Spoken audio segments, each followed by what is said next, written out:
of the moral universe is long, but it bends toward justice. Yes, sir. How long? Not long. Not long. Ladies and gentlemen, we are proud to present Brother Bill Lucy.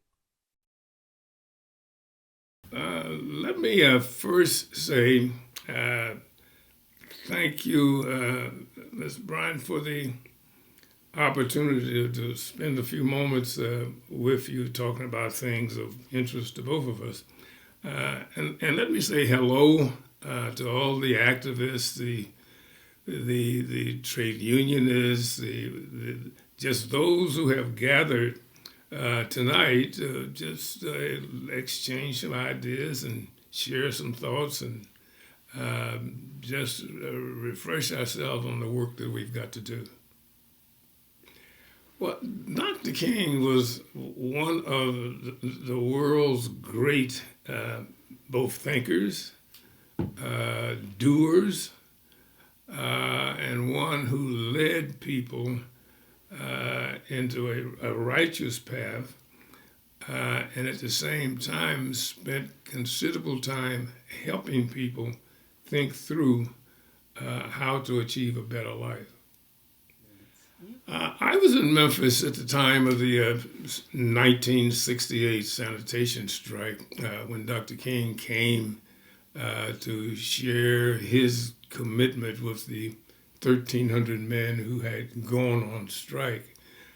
My role was to try and help think through what we had to do, how we were going to try and do it, and make sure that the men who were struggling for a better way of life knew that the union was there to help them try and achieve that better way of life.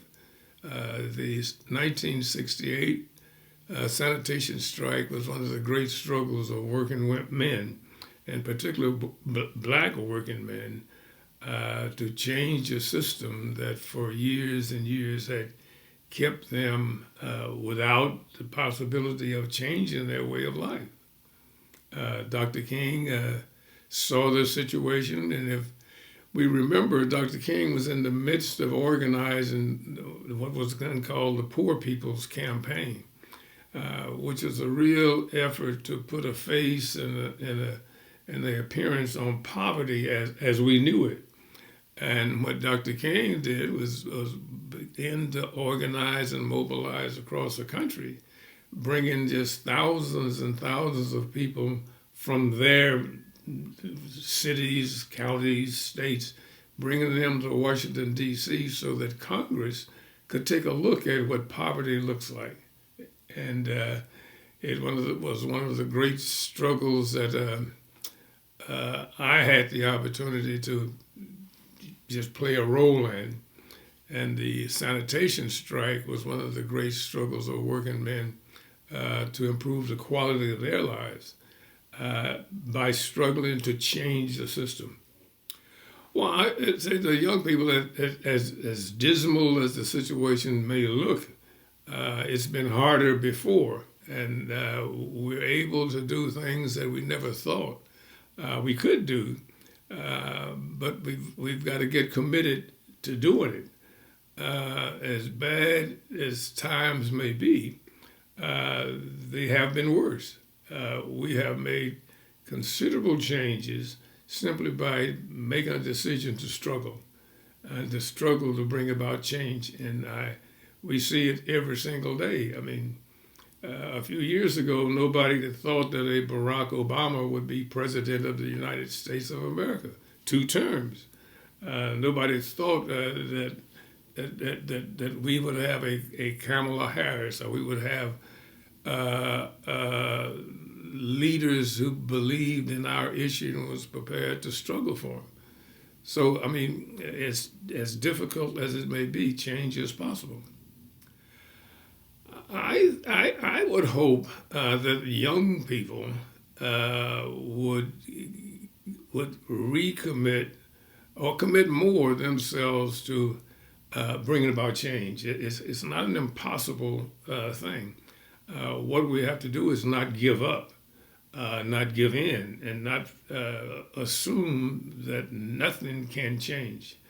If we look at 50, 60 years ago, we would never have given a thought to the kinds of things that we see today, where we see in business, where young black folks are building businesses. They are part of the economic mainstream, and as difficult as times may be, the future holds great possibilities for being even better.